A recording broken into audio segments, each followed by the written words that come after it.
op 3FM. James Diarmuid, I heard you jamming and singing along a little bit with the track by Björk, right? Oh yeah, man. Yes, definitely. What is it that you like so much about the music by Björk? I just like the massive beats that she has, and for those music theory nerds out there, it's in the locker room mode. because what I find quite interesting is that you guys have been listening a lot to electronic music recently. In what way has it affected you musically? Well, I don't know. Maybe something that we listen to that's electronic. Maybe something that we all enjoy. Something like John Hopkins. Yeah, big fans of his music. I think you can take anything. You can take a lot from things like techno, like Green and Blue has a lot of I think techno influence in the way that we bring the instruments in and take them out. Yeah. While Björk was playing, we were talking about the track Green and Blue. I read an article about the instrument being isolated. Can you explain a little bit? Because that's not something you guys said, but the writer of the article was right in a way, right? Yeah, sort of like the way we wrote the song kind of just started off with one instrument at a time. Like it was the bass line first, then the drums. Then somebody else walked into the room and added the next line and the next, like the two guitars then.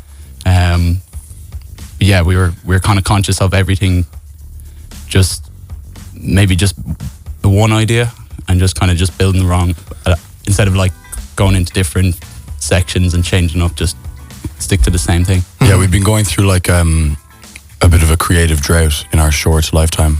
It was our biggest one, and we found the work of Francesca Woodman, her photography, and we watched the documentary about her life and sort of read up about her as much as we could. And she lived a very beautiful and expressive life, but also a very isolated one. And it was like the next day or something like that we wrote Green and Blue. So there's probably strands of her spirit throughout the track. Yeah. It seems like Ireland is like a European home to new punk wave, with bands like yourselves, with Founders DC, amongst others. Or is it too easy an observation? Yes, to both.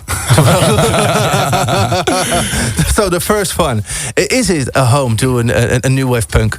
Sure. Yeah, I don't know. Like, there's lots of great bands. I just don't know if it's all punk. I don't know if. Yeah, I think it's also different. Like, I mean, the bands that we kind of like get thrown in with, and the bands we actually listen to, like Girl Band, Just Mustard. There's a young band called Odd Maris, really good friends of ours. But there's loads of other bands, different genres, all coming up as well. I don't know. We're just trying to focus on ourselves and congratulate our friends. But about this, like a new wave, where does it come from? I don't know if it's like.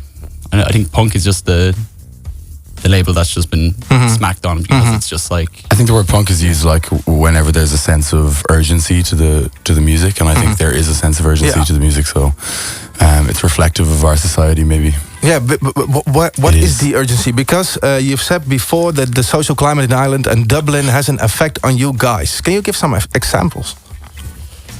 Yeah, well, it's hard enough to live in the city at the moment, because just like rent prices are just going through the roof. But at the same time, you see all these like hotels shooting up everywhere. So you're kind of like disconnected from like, sort of reality. Actually being able to survive in the city. So I'm lucky. I still live at home, like, but even that isn't really ideal in itself. You know, in a way, it's like, because when you're young, older and you still can't like move out, like. You can't even have a place of your own in the city of Dublin anymore. And then amongst many other issues in our city, but and how do you bring that back in your music? I think we just like, at times they're across like the record, like when the record comes out, you'll hear that at times we try and communicate a sense of community, a sense of like understanding and empathy, and just an openness that is sort of like touched upon across the record. I'm young, so I haven't quite figured out what like exactly it is that music can do for human beings. But I know that in general, if you try and make something that you believe to be true and like something that you deem authentic to yourself, then it usually has a positive effect on people's lives. That's what it did for me anyway, listening to artists that I love or whatever. It's like, yeah, so it has some sort of unspoken cryptic power. Like you, D.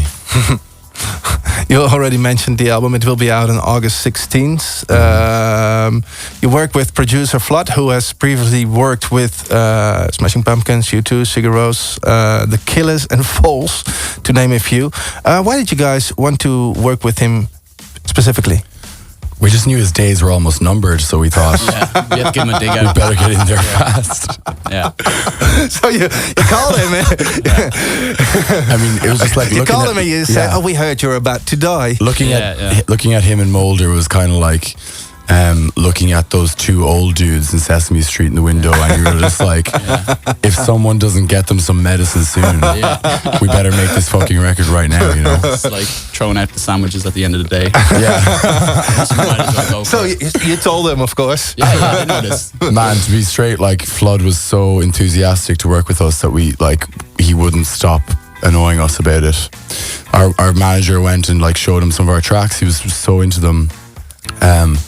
And like that was already so cool to us. Then we did Feeling Fades with him before Christmas. We recorded that, and that was just like there was an instant understanding, and he has such a great way with sort of getting to know the needs of the specific person so fast, and the group itself, and the way he spoke to each of us, the way he communicated to us, got the best out of us, and it just felt really natural. And also, he's getting old. Like I said, the album will be out on August 16th.